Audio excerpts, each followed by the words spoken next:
৮ বছরেও চামড়া শিল্প নগরীতে গড়ে ওঠেনি কোনো চিকিৎসা কেন্দ্র, নেই শ্রমিকদের আবাসন সুবিধাও।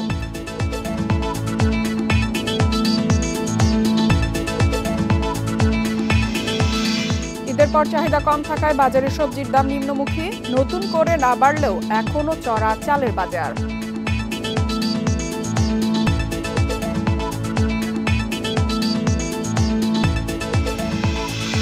বিশ্ববাজারে জ্বালানি তেলের দাম 2 মাসের মধ্যে সর্বোচ্চ, ইরানে ইসরায়েলি হামলায় সরবরাহ বিঘ্নের শঙ্কা।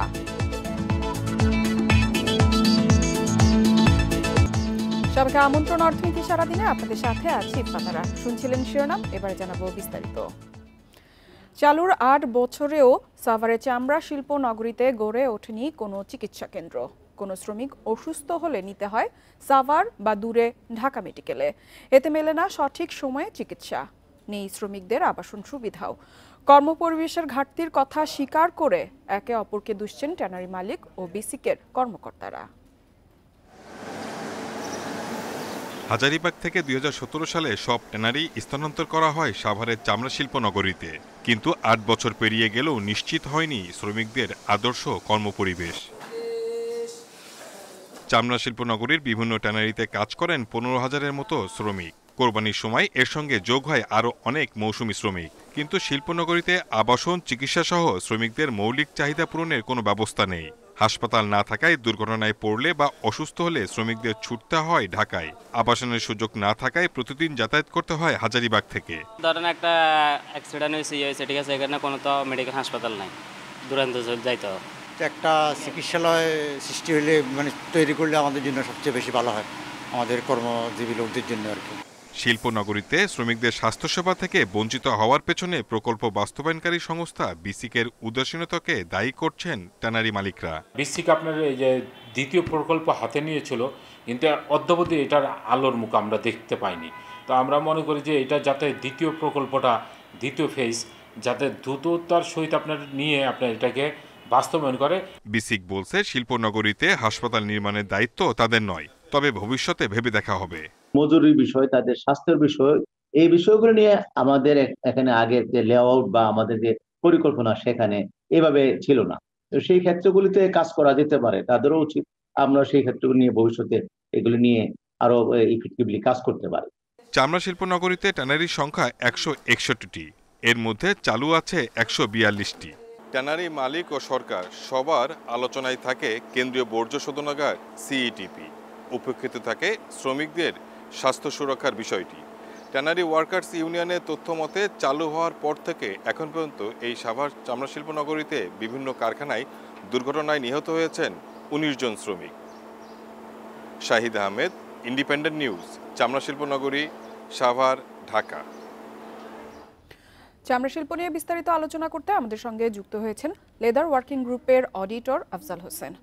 আফজাল হোসেন, আপনাকে স্বাগত জানাচ্ছি অর্থনীতি সারাদিনের শুরুতেই। আপনার কাছে জানতে চাইব, আপনি আন্তর্জাতিকভাবে কাজ করছেন, আপনার দৃষ্টিতে আমাদের সাথে আন্তর্জাতিক মানদণ্ড চামড়া শিল্পে আমরা কতটা পিছিয়ে রয়েছি বলে আপনার দৃষ্টিতে মনে হয়?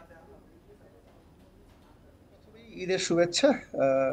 আপনি যে প্রশ্নটা করেছেন এটা একেবারে সরাসরি আমরা চেষ্টা করছি, বিসি চেষ্টা করছে, ট্যানারি মালিকটা চেষ্টা করছে। আমরা অনেক পিছিয়ে আছি এবং যেই গতিতে আমরা সামনের দিকে এগোচ্ছি এটা খুব স্লথ।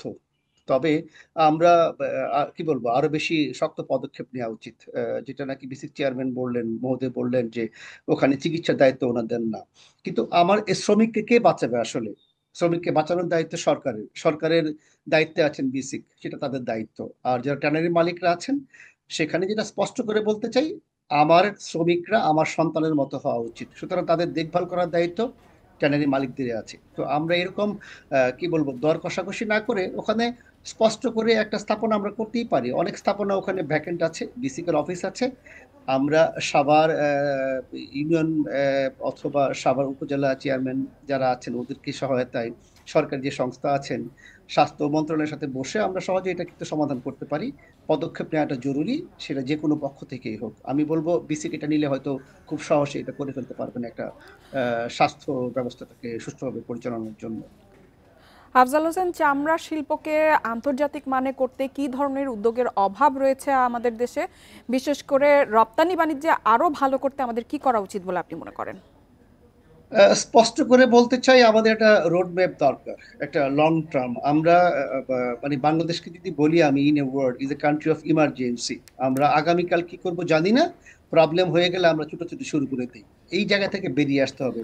বিক্ষিপ্ত বিচ্ছিন্ন আলোচনা এবং সেটা টেকনিক্যাল কোনো বডিকে ইনক্লুড না করার ফলে আজকে আমাদের এই অধপতন চামড়া শিল্পী। আমি আবারও বলছি, বিক্ষিপ্ত বিচ্ছিন্ন আলোচনা এবং টেকনিক্যাল লোকদেরকে ইনভলভ না করার জন্য আজকে চামড়া শিল্পের এই অধপতন।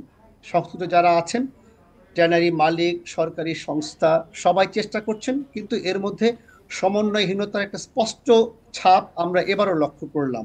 আমরা বিনামূল্যে লবণ দিয়েছি, কার্যকর হয়েছে কিনা আমি জানি না, এই প্রশ্নের উত্তর হয়তো আমরা পাবো আরো কয়েক মাস পরে। ওয়েট ব্লু এক্সপোর্ট করতে হবে, সেক্ষেত্রে দ্বিধাদ্বন্দ্বে ভুগছে ট্যানারি মালিক এবং সরকার পক্ষ। কিন্তু আমি যদি স্পষ্ট করে বলতে চাই, ওয়েট ব্লু তৈরি করেন ট্যানারির, সো দুটো অ্যাসোসিয়েশন আছে, তারা যদি ওয়েট ব্লু এক্সপোর্ট করতে না চান, ট্যানারির বাইরে তো কেউ আর ওয়েট ব্লু তৈরি করতে পারছিল না, এক্সপোর্ট করতে পারছিল না, সুতরাং সেটা ট্যানারি মালিকদের নিয়ন্ত্রণেই আছেন। সো আমরা অনেকগুলো পদক্ষেপ নেওয়া দরকার এবং সেটা স্পষ্ট করে সবাইকে নিয়ে বসে, আমার মনে হয় আর সময় ক্ষেপণ না করে আগামীকাল থেকে বসা উচিত। লেদার ওয়ার্কিং গ্রুপের যে সিলেবাসটা আছে সেটা স্পষ্ট করে দেখা উচিত। সেখানে একটা সুন্দর কমিটি করতে পারি, আন্তর্জাতিক মানের কমিটি, সেটাকে নিয়ে কাজ করলে আমার মনে হয় খুব অচিরে না হলেও আমরা হয়তো সফলতা দেখতে পারবো ইনশাআল্লাহ। আফজাল হোসেন, সিইটিপি নিয়ে আমরা দীর্ঘ সময়ের ধরে আমরা সংকটে রয়েছে, বিশেষ করে সিইটিপির জন্য, এবং আমাদের যে এলডব্লিউডিজি যে সনদ আছে সেই সনদও কিন্তু আমরা পাচ্ছি না, মূলত সিইটিপির জন্য। এক্ষেত্রে আপনার কি মনে হয় যে সিইটিপি পরিচালনার জন্য দক্ষ জনবলের আমাদের সংকট রয়েছে কিনা, আর এই সিইটিপিকে কার্যকর করতে আসলে কেন এত দীর্ঘ সময় লাগছে? এক্ষেত্রে আসলে কাদেরকে আমরা দোষারোপ করতে পারি বলে আপনি মনে করেন? দোষারোপ করতে হবে এদেশের জনগণকে।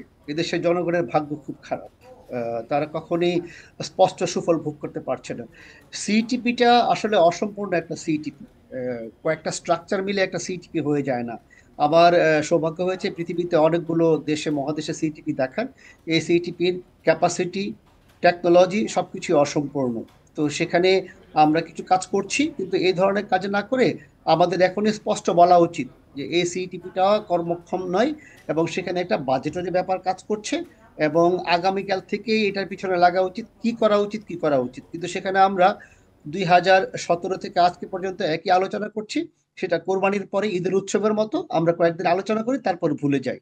তো সরকারকে স্পষ্ট পদক্ষেপ নিতে হবে, ট্যানারি মালিকদেরকে নিয়ে, টেকনিক্যাল বডি নিয়ে এই সিইটিপিকে সফলভাবে।